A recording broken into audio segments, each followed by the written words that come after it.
Querida amiga, querido amigo, que Jesus nos abençoe. Dando sequência ao nosso estudo do livro Em Torno do Mestre, essa obra tão espetacular produzida por Vinícius, pseudônimo de Pedro de Camargo, esse valoroso trabalhador espírita do movimento espírita do século XX do Brasil. E, dando seguimento a ela, vemos que essa obra acabou se tornando imortal. Como tudo aquilo que aborda o Evangelho e a doutrina da ótica do Espírito, a partir da visão original das coisas, aquilo não perece, não passa, sempre segue sendo valioso, no sentido de reconhecermos que pode ser muito bem empregado na prática do dia a dia, nos serve para as mais variadas decisões que nós tomamos ao longo da nossa existência.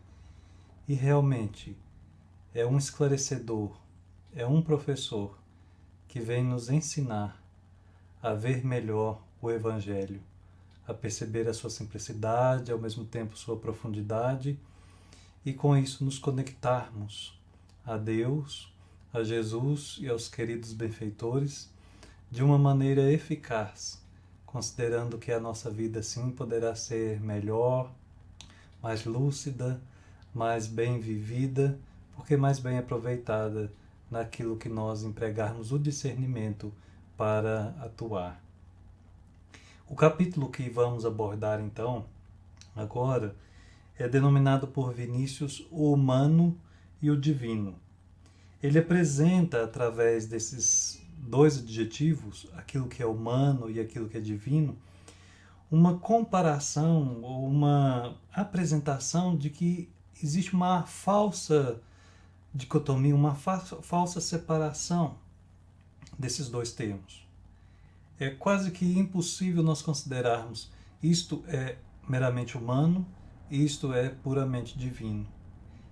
Ao longo dos seus argumentos, a gente vai perceber que, buscando as conexões com o Evangelho, com as cartas de Paulo, com a doutrina espírita em geral e com a nossa própria capacidade de refletir, o assunto é muito mais além do que a gente consegue, por início, perceber. E importante, destacar o que é humano e o que é divino tem sido uma saga interminável ao longo da história. Fruto de pensamentos que geram guerras, divisões, ideologias, concepções meramente errôneas, pontos de vista tomados como verdadeiros ângulos da verdade, que acabam por sacrificar qualquer capacidade que temos de gerar a fraternidade, de produzir união, de sentarmos e discutirmos juntos assuntos elevados e ao mesmo tempo fundamentais, prioritários, como sedimentos para que a gente possa criar casas valiosas, casas poderosas, como gestos exteriores daquilo que nós já conseguimos entender das palavras do alto. Construir juntos é sempre a meta. Separados, nós não produzimos nada além do que a cisânia, do que o ódio, do que a ilusão. E a nossa conexão com Deus, a partir do entendimento que nós temos do que é Ele, faz toda a diferença ao considerarmos também o que nós entendemos por humano. Talvez por aí a gente já pode começar perguntando, é possível separar radicalmente o que é humano daquilo que é divino? Vai passando na tela da nossa mente os mais variados fenômenos capazes de surgirem a partir da civilização, seja do indivíduo, seja da coletividade. Os gestos de altruísmo, o auxílio que produz sem interesse, mas também as guerras, também os conflitos, as traições, as artimanhas do mal. É justo que a gente pondere e veja que não é tudo que emana diretamente de Deus. Mas sendo o homem o seu herdeiro e cooperador, dá-nos então a chance de percebermos qual é a nossa capacidade de interferência e que direção nós damos àquilo que parte do alto em nossa direção, contando com a nossa contribuição, com o nosso auxílio. Vejam que Vinícius começa dizendo assim: as religiões pretendem estabelecer uma linha de separação entre aquilo que se convencionou denominar humano e aquilo que se conhece como divino. De início, nós já reconhecemos que não foi muito feliz essa separação ao longo do tempo, porque muitas vezes, não tendo a condição de entendermos bem o que é a divindade, o que é o alto, o divino, o invisível, acabamos limitando estes conceitos muito especiais, muito originais, comparando-os àquilo que nós conhecemos no mundo material. Então, antes de buscarmos aproximarmos de Deus, trouxemos Ele à nossa imagem e semelhança. Humanizamos Ele de tal maneira que oferecemos também nossas imperfeições, nossas características flutuantes, um humor que por vezes é raivoso, é irado, é medroso, é atormentado. E isso vai muito mais antes do advento judaico, do advento cristão, somente considerando a parte ocidental do planeta. Porque na mitologia mesmo nós já temos ali um farto manancial de estudo a respeito dessas características humanas presentes nas divindades. Verdadeiros homens, deuses, mulheres, deuses que detinham superpoderes, mas por isso mesmo perdiam a capacidade de nós os considerarmos como perfeitos, porque adotavam alguns mortais como favoritos, outros como inimigos, fomentavam entre uns e outros a discórdia e por isso tomavam partido em determinadas divergências, em determinadas discordâncias. Deus é muito mais que isso. Deus une, Deus abraça, Deus acolhe. Deus é a fonte geradora de tudo quanto há que existe, de vida abundante no universo. A criação, essa pintura belíssima deste autor que tem por trás de todo e qualquer entendimento que a gente possa produzir, muito mais poder, inteligência que a gente consegue mensurar. Então a religião tentou separar o humano do divino, mas não acertou, não foi feliz. Para as religiões, o humano é o natural e o divino, então, sobra para ele o sobrenatural. Assim, talvez é possível criar sistemas que tentam explicar o mistério, o sagrado, o inexplicável por enquanto. Mas essas tentativas talvez fiquem ainda no campo das hipóteses. Não é ainda a fé raciocinada que argumenta e consegue enfrentar e apresenta explicações lógicas, claras. Fé raciocinada só é aquela que pode encarar a razão face a face em todas as épocas da humanidade. E ainda que se criem argumentos muito bem traçados, que de início aparentam explicar sistemas complexos do cosmos, da vida, de Deus, como criador e mantenedor daquilo que ele gerou, nem sempre isso será o retrato fiel da verdade. Doutrinas e mais doutrinas surgiram, prevaleceram e sumiram ao longo da caminhada evolutiva somente deste planeta. O que faz nos perceber que a descoberta da verdade para nós, ela é gradual e não pode ser diferente. Os espíritos dizem que se fosse de um lance só, nós ficaríamos cegos, como aquele que é revelado um golpe de luz muito forte, num segundo, num instante. Os órgãos da visão não conseguiriam suportar, assim como o nosso espírito ainda não consegue abarcar o que é de fato a verdade. Ainda que Jesus dissesse: conhecereis a verdade e a verdade vos libertará, essa libertação é dada de pouco a pouco, à medida que nós vamos caminhando rumo ao alto, numa meta superior, que tem para nós perspectivas otimistas e vantajosas, porque representa para nós o contato natural e inseparável, enfim, de Deus. Para as religiões, então, o humano é o natural e o divino é o sobrenatural. No Espiritismo, Allan Kardec refuta a ideia do sobrenatural como algo fora das leis naturais. É como que não pudéssemos considerar que existe o sobrenatural, porque isso seria uma derrogação das leis divinas. Seria Deus criando ali exceções e essas exceções talvez se tornando mais comuns que as próprias regras. O codificador argumenta que fenômenos considerados sobrenaturais são, na verdade, resultado de leis naturais que ainda não compreendemos. Assim fica muito mais justo, mais fácil e mais lógico considerarmos que o que nós chamamos mistério e colocamos na conta de Deus, que produziu aquele fenômeno errático, estranho, por vezes até abominável, por conta da nossa incapacidade de entender, na verdade é justamente fruto da nossa capacidade de entender. Falta aí humildade à criatura humana em reconhecer que ainda não tem o cabedal para entender aquilo. Olhando para o céu, estudando a astronomia, nós a reconhecemos como a ciência da humildade. Vendo a vastidão do cosmos, as casas planetárias, tudo quanto existe nesses confins do universo, a gente percebe que todos aqui nesta morada não deveríamos guerrear, não deveríamos lutar, deveríamos nos amar muito mais.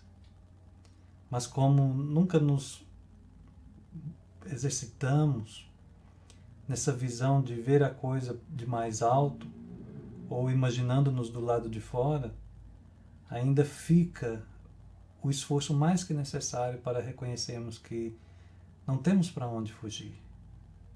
E se não temos para onde fugir, aqui é o local de zelarmos e de amarmos o máximo possível, de respeitarmos o tempo de cada um, o tempo de cada coisa, o nosso próprio tempo, não atrapalharmos, não atropelarmos as ações da vida, mas ao mesmo tempo buscarmos o fluxo da natureza, compreendendo que o Espiritismo busca naturalizar o mundo espiritual, que é aquilo que muitas vezes é considerado o além fantasioso, a imaginação, um será que é sim? Será que isso existe realmente? Está mais que comprovado. Que o sobrenatural já foi provado e por isso deixa de ser este sobrenatural. É o natural, é o original, é o mundo do qual de onde nós viemos, nos mantemos em conexão ao longo da nossa encarnação e para o qual nós regressaremos no momento do desencarne. Se considerarmos como humano o que os homens costumam desnaturar e corromper, diz Vinícius, estamos de pleno acordo, que aí sim há coisas humanas e há coisas divinas. Neste particular não há uma só linha, mas um abismo de separação entre o que é do homem e o que é de Deus. Mas se compreendermos por humano o que é natural ou da natureza, não há nenhuma linha de distinção entre o humano e o divino. Em resumo, tudo o que é natural é divino. E aqui nós temos talvez o tema central das reflexões do nosso capítulo. Tudo o que é humano é divino. Tudo o que é natural é divino. Aqui, Vinícius faz esse destaque para começarmos a desconsiderar a hipótese do sobrenatural, a começarmos a pensar de um novo modo, a irmos além do mistério, além daquilo que por muito tempo foi considerado intocável e que talvez era até tornado proibido de ser estudado, de ser meditado, de ser questionado. Não. É trazer o conceito da lei natural como expressão da vontade divina. Deus na sua justiça, na sua soberania, no seu amor, ele atua a partir das leis. Leis que nós vamos encontrar, como as morais, na terceira parte do Livro dos Espíritos. Leis que ainda não descobrimos, mas à medida que formos progredindo neste ou noutros mundos, vamos conhecê-las. E aí reconhecer no nosso Criador a sua magnífica e magnânima sabedoria, que sendo justo, ele atua pelas leis, que suas leis não criam privilégios, que por isso mesmo não há recompensas e castigos, e que tudo parte de uma organização muito mais sublime do que qualquer caos que a gente veja. Não é caos, é cosmos. É toda uma organização sábia, imensa, infinita. A natureza é obra de Deus. Logo, tudo o que provém dela é também divino. E nós somos provenientes também da natureza. É a matéria que, se ligando ao espírito, nos dá a oportunidade da encarnação. É o corpo que, através da reprodução, da lei de reprodução, que também está lá na terceira parte do Livro dos Espíritos, os corpos se unindo, a formação dos gametas, temos ali um novo corpo, o zigoto, o feto, a criança e a vida estuante. Crescei-vos e multiplicai-vos, já diziam as Escrituras. Mas também espíritos. O espírito não gera espírito, todos os espíritos são derivados do Criador. Mas se unem, se fundem, se amam e trabalhando juntos vão cada vez mais intensificando e desenvolvendo esta família universal. Aqui, naturalmente, a gente tem que fazer um parêntese e relembrar que há um ponto muito interessante da codificação que Allan Kardec dedica sobre o maravilhoso e o sobrenatural. É claro que essa parte está na primeira parte do Livro dos Médiuns. Antes, ele já havia apresentado na Revista Espírita, de 1860, da qual nós poderíamos tirar o seguinte trecho. Mas que é o maravilhoso, segundo vós? Aquilo que é o sobrenatural. E o que entendeis por sobrenatural? O que é contrário às leis da natureza. Então, pergunta Allan Kardec, conheceis tão bem essas leis que podeis marcar limites ao poder de Deus? Não. Com um pouco de humildade a gente responde, não. Nós não conhecemos essas leis tão bem assim, então nós não podemos dizer que Deus faz isso, Deus não tem condição de fazer isso. Muito bem, diz a Kardec. Provai então que a existência dos espíritos e suas manifestações são contrárias à lei da natureza. Que elas não são e não podem ser uma dessas leis. E com um pouco de raciocínio a gente percebe que não há nada no fato de haver espíritos, uma derrogação das leis da natureza. Não há nada que contrarie as leis da natureza. Observai a doutrina espírita e vereis se no seu encadeamento elas não apresentam todas as características de uma lei admirável, que resolve tudo o que os princípios filosóficos até agora não puderam resolver. E acrescentamos agora, mais de século depois, já que essa escritura foi feita na década de 50 do século XIX. Agora nós até nos atrevemos a dizer, ainda também a ciência, em geral, não aceitou a existência do espírito, não só os princípios filosóficos. Mas continua Vinícius, a natureza mesma é divina em todas as suas manifestações. Quem já não percebeu a sequência de Fibonacci, aquela maravilha de descoberta que, a partir das reflexões da natureza, deu ali, no campo da matemática, uma geometria sagrada, uma perfeição, um padrão que se repete em inúmeros lugares da criação divina. é fantástico, mas é explicável, é bonito, é divino. Nosso corpo é humano e é divino, ao mesmo tempo, porque é obra de Deus. Nada há no universo infinito que não proceda do Supremo Arquiteto. Logo, tudo é divino. É óbvio que, quando Vinícius diz que tudo é divino, surgem questões que esquentam o nosso pensamento.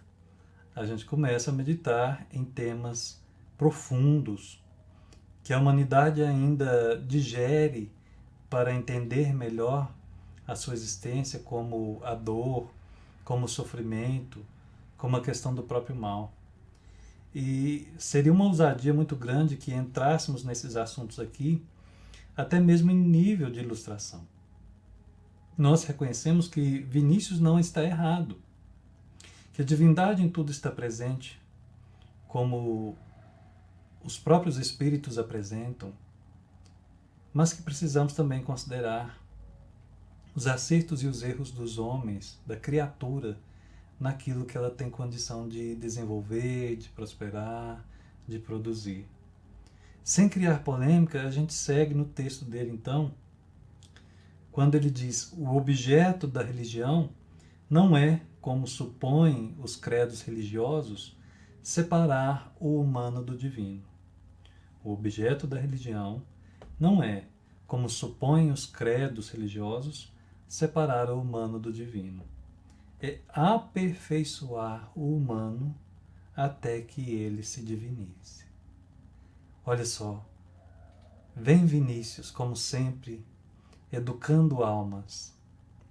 Ele, mirando-se no Cristo, o maior educador de almas que já passou por este planeta, seguindo aquele tipo mais perfeito que a divindade já nos enviou, vem ele mais uma vez nos lembrar que Espiritismo é educação do espírito, o desenvolvimento das nossas potências, a aquisição de virtudes, a reflexão para aquilo que nos espera em relação ao futuro, o próprio anseio para que esse futuro de fato se faça presente. E aqui está o grande destaque. O objeto da religião é aperfeiçoar o humano até que ele se divinize. Não é menoscabar ou destruir a matéria, mas submetê-la ao império do Espírito. Isso nós reconhecemos muito bem quando a gente vai ver a escala espírita no item 100 do Livro dos Espíritos.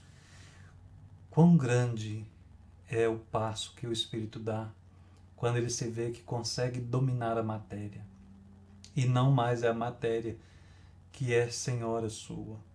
Lhe escraviza, lhe atormenta, lhe vicia, lhe perturba. Não. Agora ele é senhor de si mesmo e por isso ele domina a matéria. Ele não menoscaba, ele não despreza, como a gente vai ver aqui mais adiante. Mas ele dá o devido valor. E a desenvolve, a manipula, a trata com respeito. É o corpo que se cura, é a beleza que se faz, é o belo sempre presente, é a busca pelo belo e é a condição de produzir este belo, tanto por fora quanto por dentro de si mesmo. É a busca de uma elegância espiritual e, ao mesmo tempo, obviamente, libertação de sofrimento, porque entendemos por aí também a conquista de uma saúde plena, que agora não é mais tão atacada por enfermidades, uma felicidade relativa, já caminhando para uma estabilidade satisfatória. Coisas que talvez no momento ainda pareçam para nós como uma utopia, mas que podem sim, devagarzinho já terem o seu passo inicial. E quando nós percebermos, já estaremos no meio do processo, um processo avançado, que com certeza, olhando para trás, não teremos saudade de voltar. E sim agradecer por aquilo que passamos, que conquistamos e não mais perderemos. Nosso corpo, segundo afirma São Paulo, é santuário de Deus. Aqui nós temos duas citações, ambas presentes na primeira carta de Paulo aos Coríntios. Nós temos que o corpo é santuário de Deus. vamos encontrar no versículo 19 do capítulo 6º. Teremos ali algumas relações com, principalmente a primeira parte do livro dos Espíritos, quando ali abordando os elementos gerais do universo, vemos a respeito de matéria, vemos a respeito de espírito. Mas também é importante a gente perceber que se o corpo é santuário de Deus, como é que a gente anda tratando este santuário? Como é que a gente está tratando o templo divino?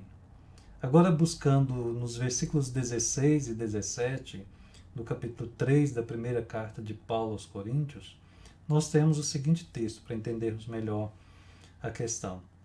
Diz Paulo: não sabeis vós que sois o templo de Deus e que o Espírito de Deus habita em vós? Se alguém destruir o templo de Deus, Deus o destruirá. Porque o templo de Deus, que sois vós, é santo. É claro que essa destruição que Deus fará não é no sentido de um vingador, de um julgador, de um condenador. Não é isso. Por isso a gente tem que ir além da letra e extrair o Espírito. Reconhecendo que nós somos santuários de Deus, nós mais ou menos conseguimos ter noção de como é que um santuário deve ser cuidado. Como qualquer ambiente, deve sempre ter a limpeza em dia. O lixo colocado para fora, o ambiente varrido, as paredes mantidas, pintadas, o teto sempre com a manutenção em dia. Mas temos que ir mais além. Isso é só a capa, a vestimenta, a apresentação. Mas e o que é feito no santuário? O que é feito do santuário? O que acontece naquele ambiente? O que nós permitimos que entre nele? A tristeza, a raiva, o pânico, a dor, a inveja, o ciúme, enfim, toda essa gama de sensações, de emoções que nos permeiam, que frequentam os corações de todo ser humano, aqui a gente já tem uma condição de percebermos o que tem sido mais presente no altar do templo. O que é que nós temos ofertado como oferenda, como apresentação a Deus neste local? Já que templo é um ambiente sagrado. E se é um ambiente sagrado, ele pede no mínimo respeito. Ninguém vai fazer qualquer coisa que seja incoerente com a função do templo, porque vai estar profanando este templo. E a profanação do corpo, ela vem justamente quando nós nos esquecemos daquilo que está no capítulo 17 do Evangelho segundo o Espiritismo: cuidar do corpo e do espírito. Nós estamos em alto mar pela encarnação que nos encontramos. Para que o espírito obtenha sucesso na atual jornada ligada à matéria, é preciso que o corpo esteja bem cuidado. A saúde seja sempre respeitada. Zelemos com amor, com carinho. O único instrumento que nós temos, especial e extremamente valioso, que nos carregará até o último dia na face da terra, quando soar o momento de regressarmos à nossa casa original. Assim a gente vai conseguindo perceber que o corpo é santuário de Deus. Pelas funções, pelas aparências, pelo significado do que é um santuário. Pelo sagrado que ele representa. E não aquele sagrado de intocável, de puro, que pode por qualquer coisa ser contaminado. Não, nada disso. Seríamos regressar à era do farisaísmo. Seríamos criar castas em que uns são mais puros que outros. Não, não é isso. Mas sim uma sublimação daquilo que a gente já tem conseguido apresentar quando a gente entra para o secreto do nosso quarto e oramos ao nosso Pai. Ali a gente vê o teor da conversa. Se é verdadeira a afirmativa do apóstolo e cremos piamente que eu seja, nosso corpo é divino. Desprezá-lo ou sujeitá-lo propositadamente a sevícias e mortificações não é virtude, é antes um delito. Cabe um destaque aqui. As sevícias, as mortificações, as rotinas exageradas, jejuns extenuantes, ou qualquer coisa que faça o corpo enfraquecer e sofrer voluntariamente, em geral nós ligamos isso a processos de dor. Uma dor que talvez achamos que por trás há a conquista de resistência. Mas, no momento atual em que a gente se encontra, a humanidade nunca gozou de tanto prazer na face da Terra. O bem-estar hoje, ele é mais espraiado. E muito mais gente do que no passado tem acesso a um mínimo de avanços que talvez os maiores imperadores da Idade Antiga ou da Idade Média sequer imaginaram algum dia ter. Imaginemos o que foi um Júlio César, o que foi um Napoleão, o que foram os imperadores romanos. Eles nunca tiveram um telefone na mão, uma internet, para que pudessem ali comunicar com seus generais, com os senadores, com quer que fosse nas tomadas de decisões mais sérias, que até hoje estudamos nos livros de história, e essas comunicações não se faziam simultaneamente, instantaneamente. O conhecimento que detinham talvez era muito menor do que hoje nós temos. A considerarmos os próprios mapas que apresentam a geografia do nosso planeta. Como a gente avançou. De uma maneira estrondorosa nós vemos que temos coisas que imperadores que entraram para a história não tinham. E isso, naturalmente, faz com que a gente ache tudo normal. Claro que é normal, se nós somos frutos também da época. Mas, ao não considerarmos o valor disso, acabamos caindo num mar do mínimo esforço. E esse mínimo esforço também mortifica o corpo. E aí, não sofremos mais por buscar uma resistência espartana, mas agora pelo excesso de preguiça. É o descansar antes sequer mesmo de ter trabalhado. É claro também que temos outro extremo, o trabalho fatigante, o trabalho além de tudo, o viver para trabalhar e não trabalhar para viver. Mas estamos aqui fazendo um contraponto do que muitas vezes a tecnologia faz com que a gente renuncie, até mesmo, em vários pontos de nossa vida, a função de pensar. De pensar por si mesmo, por buscar refletir, analisar profundamente a vida e as questões, olhar para si como espírito imortal que somos. O converso de Damasco disse: quem destruir o santuário divino, Deus o destruirá. E disse isto em alusão ao corpo humano. E aí realmente faz todo sentido. O ser que não cuida do seu corpo, não cuida desse santuário, Deus o destruirá no sentido de que a lei de conservação estará sendo aí profanada, desprezada, descuidada, esquecida. E chegará a um tal ponto de não retorno que somente a desencarnação será viável, será possível. Jesus, o divino entre os divinos, não menosprezou o corpo. Ele é o Verbo que se fez carne, lembrando aqui o Evangelho de João, e habitou entre os homens. Não se sentiu diminuído em se dizer filho do homem. Pelo contrário, ele fazia questão de dizer. Como quando eles estavam em Cesareia de Filipe, e ali questionando a multidão, questionando a seus discípulos, e vós, quem dizeis que eu sou? Porque eles, os próprios discípulos, diziam, uns dizem que o Senhor é Elias, outros dizem que é João Batista, outros dizem que é um dos profetas que ressuscitou. Então ele, mais uma vez, pergunta, para que a profundeza de nossa alma tenha, enfim, o estímulo a pensar por si mesmo. E vós, quem dizeis que eu sou? E Pedro, então, no alto de sua bela mediunidade, conectado com o alto, responde: vós sois o Cristo, Filho de Deus. Enfim, ele acerta. Mas Jesus diz: guardar isso em segredo, não informar a multidão. Porque a multidão não estava preparada, como até hoje muitas vezes não está.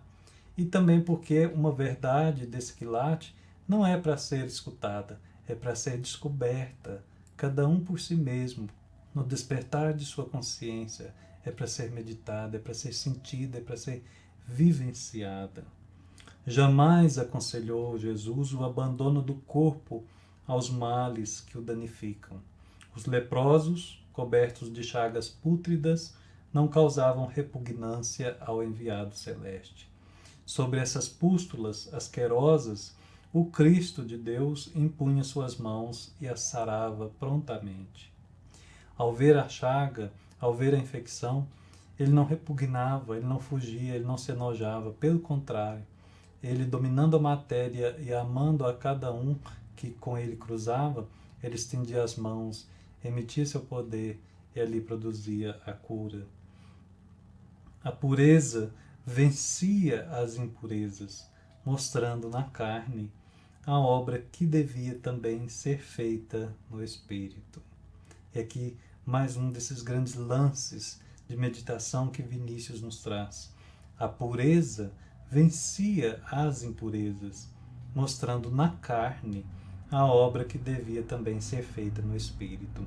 Vós podeis fazer tudo isso que eu faço e muito mais.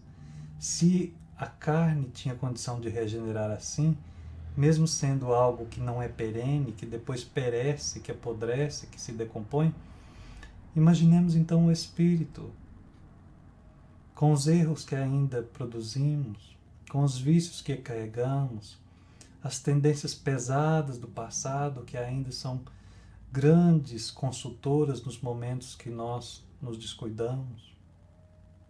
O que será possível quando tivermos nos desvencilhado de todas essas roupas apertadas que não nos servem mais, embora a gente ainda insista em vesti-las? Nem mesmo a matéria em decomposição inspirava asco ao Filho de Deus. Por isso ele chega emocionado e fala: Lázaro, vem para fora. E nós ainda, muitas vezes fechados em nós mesmos. Agora, Vinícius vai caminhando então as suas reflexões para uma espiritualização do humano. Não é santificar-se pela mortificação, pela rebeldia do corpo, por uma resistência sofrida, ou então pelo mero viver do prazer. Não é santificar-se pelo desprezo, mas elevar-se, como nós temos visto até aqui, elevar-se pelo domínio do material. O espiritual, ele tem que se sobrepor sobre o material. Ele tem que dominar o material, já que ele é o original.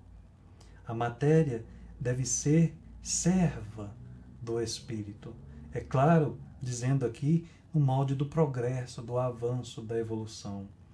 Nós podemos talvez fazer também uma analogia com o guerreiro espiritual, que para ele vencer a matéria não é destruí-la, é educá-la, é domesticá-la.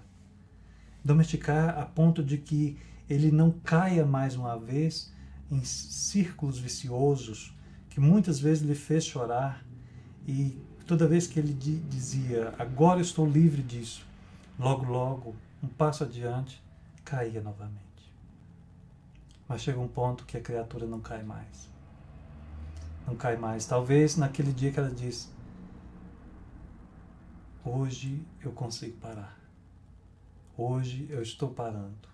Hoje eu parei e não sou mais, não faço mais, não tenho mais este hábito, este comportamento nocivo. Enquanto a gente continuar dizendo: o dia que eu quiser parar eu paro, ainda seremos escravos do comportamento nocivo. Ainda estaremos postergando a educação daquele hábito. O alto escopo do espírito não é desprezar, nem mortificar, nem odiar a carne. É simplesmente dominá-la, sujeitando-a a seu governo e direção. O sobrenatural é o absurdo. E o absurdo é dos homens, não é de Deus. Embora as religiões pretendam que seja de Deus. E aí nós vamos depositando na conta de Deus tudo quanto é inexplicável, é miraculoso, é misterioso, porque simplesmente nos falta a humildade de dizer que ainda não é tempo de nós entendermos. A própria revelação, a revelação divina que vai se fazendo paulatinamente ao longo da caminhada de evolução do homem. As próprias parábolas do Cristo nos apontam isso, quando, utilizando de figuras simples do cotidiano daquele povo, da terra em que ele vivia, ele legava para nós ali instruções eternas, imortais, como nós vemos hoje, pelo seu estudo mais claro a partir da visão da doutrina espírita. Com Deus está a verdade, a luz, a ordem, a natureza, em sua plenitude excelsa e deslumbrante. Se o homem obedecesse à natureza, estaria sempre com Deus.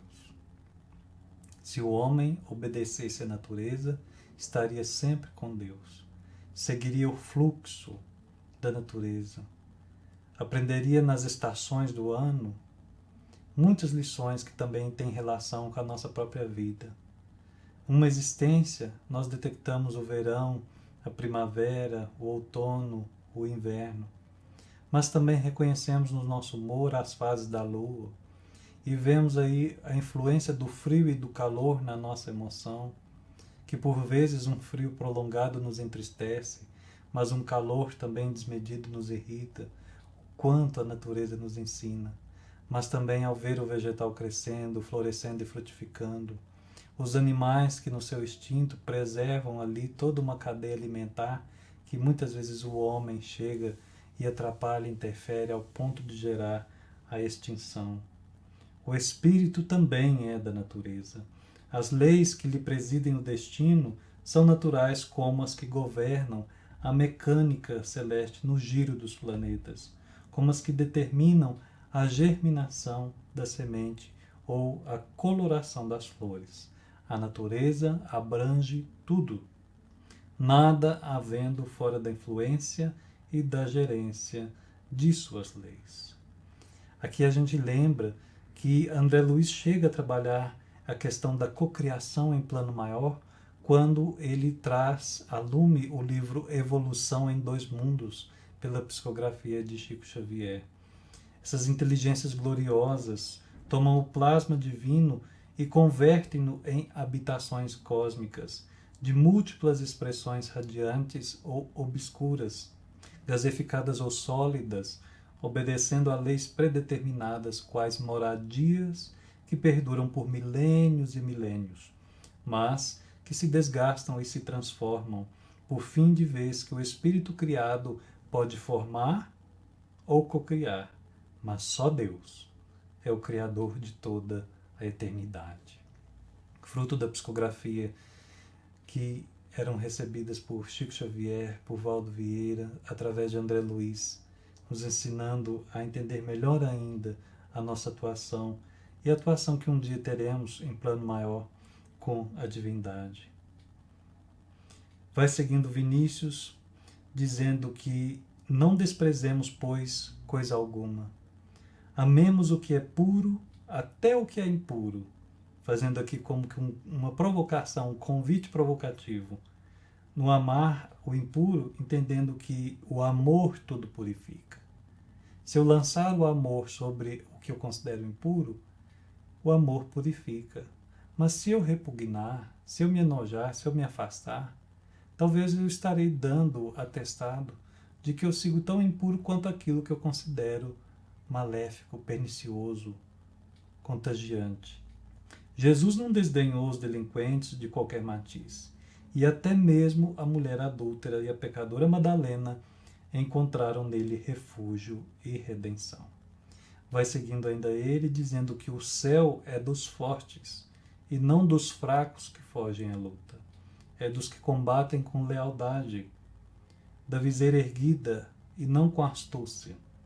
Enfraquecer o corpo para assegurar a vitória do espírito importa num falso processo de vencer. é muitas vezes enganar-se, achando que está se progredindo pelo simples fato de empregar no corpo determinados exercícios que talvez sacrifiquem o corpo, mas não aperfeiçoem o espírito. Muito importante que a gente revisite várias vezes a passagem das chamadas provações ou tentações de Jesus no deserto. O que tem ali para nós o significado de cada coisa. Do tentador, dos 40 dias e 40 noites, do próprio deserto, do jejum, da fome seguida e das 3 formas que ele foi tentado. Ou segundo a parábola, porque isso é uma parábola, conforme João Evangelista vai depois dizer em a Gênese, mas ali as lições para nós reconhecermos como cuidar do corpo e do espírito, especialmente nos momentos de tentação. Não procuremos, portanto, o marco que divide o humano do divino, porque tal marco é uma ilusão. Que bênção reconhecer que é impossível separar isso, pois aí vamos conseguindo a ter uma maior percepção de que o divino também habita em nós. Diz ele, diz Vinícius, divinizemos o humano, para que tal conseguíssemos é que o verbo divino se humanou. Divinizemos o humano. Foi para isso que o verbo se fez carne, habitou entre nós, e da manjedoura até a cruz, depois ressurgindo, deixando a plataforma dos seus ensinamentos, o Sermão da Montanha, passou por nós, mas ficou em nós, legando para a posteridade todo um cabedal inestimável, indescritível, do que é buscar o reino de Deus. Que Jesus nos abençoe e nos proteja.